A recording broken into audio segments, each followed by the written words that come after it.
박근혜 전 대통령 탄핵 정국 당시 계엄 문건 작성을 지시한 혐의를 받는 조현천 전 기무사령관이 도피 5년 만에 귀국과 동시에 체포됐습니다. 조 전 사령관은 문건의 실체적 진실 규명을 기대한다고 밝혔는데요. 검찰은 조 전 사령관을 압송해 조사하고 있습니다. 한채희 기자입니다. 계엄 문건 의혹의 핵심 인물로 지목된 조현천 전 국군기무사령관이 공항에서 입국과 동시에 체포됐습니다. 미국으로 도피한 지 5년 4개월 만입니다. 계엄 문건 작성의 책임자로서 계엄 문건의 실체적 진실을 밝히고 또 거기에 대해서 책임자로서 책임질 일이 있으면 책임을 지기 위해서 귀국했습니다. 조 전 사령관은 지난 2017년 2월 계엄령 문건 작성 TF를 만들어 계엄 문건을 작성하도록 하고 한민구 당시 국방부 장관에게 보고한 혐의를 받습니다. 문건에는 박 전 대통령 퇴진을 요구하던 촛불 집회를 진압하고 국회를 무력화하거나 언론을 검열하는 등의 내용이 담겼습니다. 같은 해 9월 전역한 조 전 사령관은 3개월 뒤 미국으로 출국하고 모습을 드러내지 않았습니다. 이에 문재인 정부 시절 군검 합동수사단이 꾸려지며 수사에 착수했습니다. 하지만 핵심 피의자인 조 전 사령관의 소재를 파악하기 어렵다는 이유로 조 전 사령관은 기소 중지됐습니다. 체류 중인 미국에서 개인적인 신상 문제가 정리되는 대로 최대한 빨리 귀국해서 수사를 받겠다는 형식적인 말만 할 뿐. 기무사 계엄령 문건 사건을 수사하는 서울 서부지검은 조 전 사령관을 압송해 곧바로 본격적인 수사에 재개했습니다. 연합뉴스TV 한채입니다. 검찰이 국군기무사령부 계엄령 문건 의혹의 핵심 인물로 1년여 전 미국으로 출국한 조현천 전 기무사령관의 송환 절차에 본격 착수했습니다. 서울중앙지검 공안일부는 미국 외교사법당국에 조 전 사령관에 대한 범죄인 인도를 요청하기로 방침을 정하고 청구서 작성 등 실무 작업을 진행 중입니다. 범죄인 인도 청구서는 대검찰청과 법무부, 외교부를 거쳐 미국 사법당국에 접수될 전망입니다. 조 전 사령관은 박근혜 전 대통령 탄핵 심판 선고를 앞두고 태스크포스를 구성해 계엄령 문건 작성을 지시하고 한민구 당시 국방장관에게 보고했다는 의혹을 받습니다. 군인권센터가 계엄령 문건 작성 의혹을 받고 있는 조현천 전 기무사령관에게 현상금 3천만 원을 걸었습니다. 군인권센터는 미국에서 도피 중인 조 전 사령관을 잡기 위해 현상수배 3천만 원을 걸고 시민 모금을 진행한다고 밝혔습니다. 군과 검찰은 지난 7월 합동수사단을 꾸리고 박근혜 전 대통령 탄핵 심판 선고를 앞둔 시점에서 작성된 계엄령 문건과 관련해 수사에 나섰지만 조 전 사령관이 미국에 체류하면서 차질을 빚었습니다. 계엄령 문건 합동수사단이 미국으로 도피한 조현천 전 기무사령관을 찾지 못해서 수사를 잠정적으로 중단했습니다. 네, 피해자가 해외로 도피한 경우 검거부터 국내 송환까지 골치 아픈 일들이 한두 가지가 아닌데요. 수사가 언제 재개될지 기약할 수 없는 상황입니다. 나확진 기자입니다. 계엄령 문건 합동수사단은 미국으로 도피한 조현천 전 기무사령관에 대해 인터폴 수배를 요청했지만 소재지를 몰라 언제쯤 검거할 수 있을지는 미지수입니다. 인터폴은 국가 간 협조일 뿐 강제성이 없어 본국에서 피의자의 위치를 파악해 현지 경찰에 통보해줘야 빠른 체포가 가능합니다. 조 전 사령관처럼 수사당국조차 위치 파악을 못하는 경우엔 인터폴의 협조를 기대하는 게 쉽지 않은 겁니다. 앞서 국정농단 수사 당시 덴마크로 도피했던 최순실 씨의 딸 정유라 씨도 교민들의 제보로 소재지가 드러나 체포할 수 있었습니다. 현지에서 검거되더라도 피의자가 소송을 제기하면 강제 송환까지는 몇 년이 더 걸릴 수밖에 없습니다. 유병헌 전 세모그룹 회장의 딸 유선나 씨는 2014년 프랑스에서 체포됐지만 송환 불복 소송을 제기해 송환까지 3년이 넘게 걸렸습니다. 해외 도피 기간이 길어도 그 기간은 시효가 중단돼 강제 송환만 되면 수사 당국은 이어서 수사를 진행할 수 있습니다. 다만 수사가 지연되는 동안 벌어지는 증거인멸은 손쓸 방법이 없습니다. 증거가 부족할 경우 혐의 입증이 어려워 제대로 된 처벌이 이뤄지지 못한다는 우려가 있습니다. 연합뉴스TV 나확진입니다. 네, 이른바 계엄령 문건 작성 의혹을 조사해온 합동수사단이 석 달여 만에 중간 조사 결과를 발표합니다. 하지만 문건을 만들라고 처음 지시했다는 조현천 전 기무사령관이 잠적하면서 의혹의 퍼즐 한 조각은 고스란히 남게 됐습니다. 구하린 기자입니다. 국군 기무사령부의 계엄령 문건 작성 의혹을 수사한 합동수사단은 끝내 핵심 피의자인 조현천 전 기무사령관 조사에 실패했습니다. 1년 가까이 해외에 머물고 있는 조 전 사령관을 송환하기 위해 가족과 변호인을 통해 설득했지만 수포로 돌아간 겁니다. 조 전 사령관은 박근혜 당시 대통령 탄핵안이 기각되면 비상계엄을 선포해 촛불 집회를 진압하는 내용의 문건을 작성하도록 지시한 혐의를 받는 인물로 사건 초기부터 키맨으로 지목됐습니다. 조 전 사령관은 청와대를 수차례 오간 것으로도 드러났지만 이 문건이 어느 선까지 보고됐는지는 명확히 확인되지 않았습니다. 합수단 관계자는 의심 가는 정황이나 주변 진술만 있을 뿐 결국은 조 전 사령관의 입으로 들어야 할 문제라고 강조했습니다. 합수단은 지난 9월 인터폴에 수배 요청을 하는 등 신병 확보에 나섰습니다. 또 외교부를 통해 여권 무효화 절차에도 착수했지만 아직까지 정확한 소재 파악도 안 된 것으로 알려졌습니다. 합수단은 이번 발표가 중간 수사 결과라고 못 박으며 추가 수사가 불가피함을 시사했지만 조 전 사령관의 국내 송환 절차는 어느덧 장기화 국면에 접어들었다는 관측에 무게가 실립니다. 연합뉴스 TV 구아름입니다.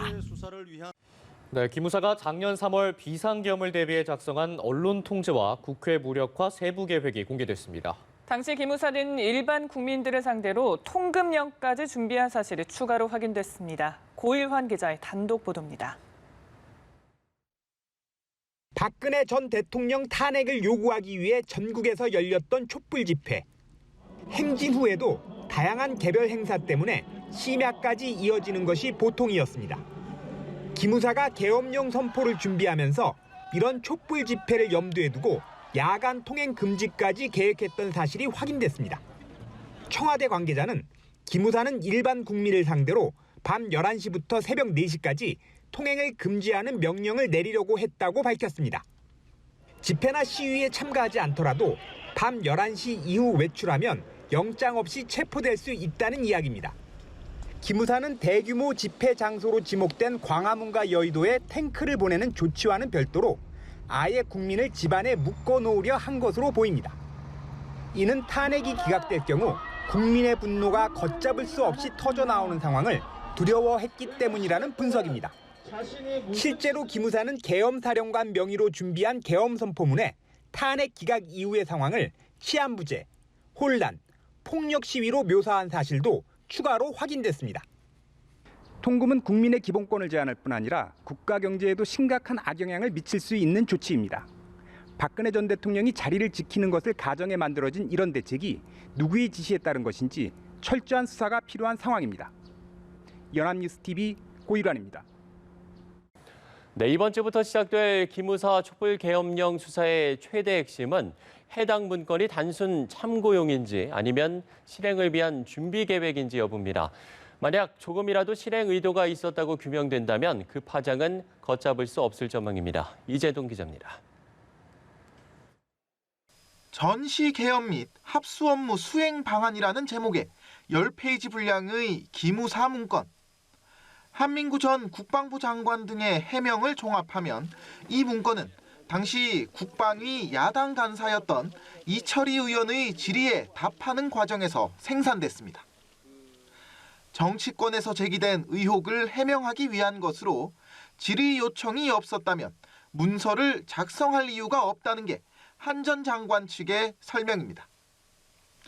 국방부 공식 회의에서 문건 작성이 논의됐고 대외비 또는 기밀이란 표시가 없었다는 점에서 실제 계엄령 준비를 위한 문건으로 보기는 무리가 있다는 주장입니다.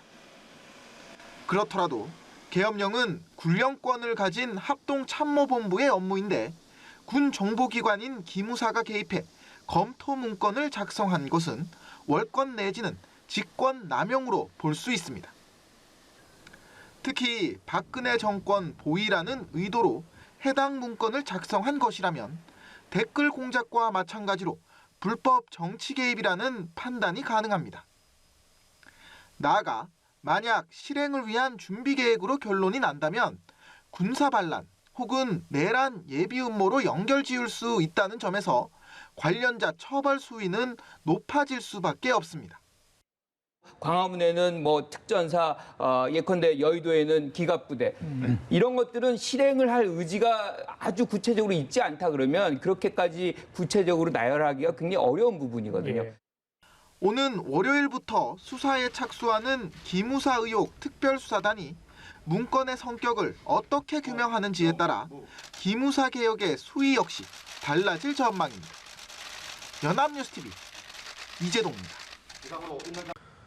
네, 기무사령부의 촛불집회 계엄령 문건 작성과 관련한 특별수사단의 수사가 다음 주부터 본격화할 것으로 보입니다. 네, 그런데 최근 해당 문건을 보고받은 송영무 국방장관의 태도와 판단을 두고 여러 의문점이 제기되고 있습니다. 박상률 기자가 짚어봤습니다.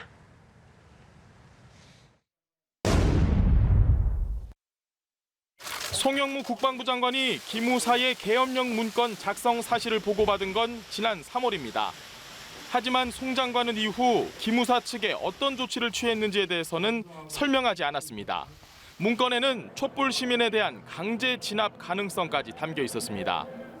하지만 국방부가 해당 문건이 수사 대상이 아니라고 판단했다고 밝히면서 송 장관이 중대성을 느끼지 못한 게 아니라는 관측이 나옵니다. 송 장관이 계엄령 문건에 대해 언제 어떤 내용으로 청와대에 보고했는지도 의혹을 키우는 대목입니다. 청와대는 기무사 문건을 최초 보고받은 시점에 대해 칼로 두부 자르듯 딱 잘라 말할 수 없는 면이 있다고 말했습니다. 국방부의 첫 보고 당시 특전사와 탱크 동원 등 문건의 세부 내용을 뺀 채 요지만 보고됐을 수 있다는 추측이 가능한 대목입니다. 국방부는 송 장관이 문건을 보고받은 뒤 외부 전문가에게 법리 검토를 의뢰했다고 밝혔습니다. 당시 그 법무관리관이 위수령 관련된 문건을 작성한 사안으로 감사관의 감사를 받고 있었습니다. 감사관실에. 그래서 저희가 적절치 않다라고 생각해서 국방부는 외부 전문가에 대해 충분한 전문성을 갖춘 고위공직자라고 소개했지만 문제가 있는 정부 문건을 장관이 사적으로 법리 검토를 맡긴 게 아니라는 지적이 제기됩니다. 연합뉴스TV 박상률입니다. 네, 박근혜 전 대통령 탄핵 심판 당시에 국군 기무사령부가 위수령 발동과 계엄 선포를 검토한 사실을 보여주는 문건이 공개됐습니다. 탱크와 장갑차로 중무장한 기계화 사단과 공수부대를 계엄군으로 투입하는 내용이 포함돼 있어서 논란이 커지고 있습니다. 정영빈 기자입니다. 더불어민주당 이철희 의원과 군인권센터가 공개한 문건입니다. 전시 개엄 및 합수 업무 수행 방안이라는 제목으로 지난해 3월 국군 기무사령부가 작성한 것으로 돼 있습니다. 탄핵 심판에 불복한 대규모 시위대가 서울을 중심으로 집결해 청와대와 헌법재판소 점거를 시도할 것이란 내용이 담겨 있습니다. 이에 기무사 문건은 초기에 위수령을 발동하고 상황이 악화할 경우 계엄 선포를 검토해야 한다고 제안했습니다.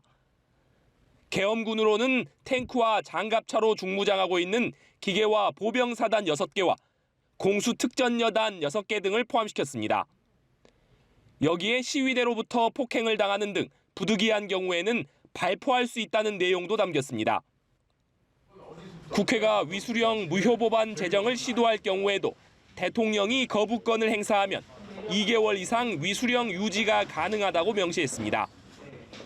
군이 헌법재판소의 탄핵 심판을 목전에 두고 박근혜 정권의 유지를 위한 신의 쿠데타를 주도 면밀하게 기획한 것이다. 문건이 공개되자 더불어민주당은 철저한 진상규명과 함께 해체에 버금가는 기무사 개혁을 촉구했습니다. 그 방식이 마치 12.12 군사 반란과 아주 닮았다라는 점에서 더 큰 놀라움을 주고 있습니다. 기무사는 국민들을 폭도로 인식했고 무력으로 진압할 계획을 세웠던 것입니다. 바른미래당과 평화당은 철저한 진상조사와 전면 개혁을, 정의당은 기무사의 즉각적인 해체를 요구했습니다. 연합뉴스TV 정영빈입니다.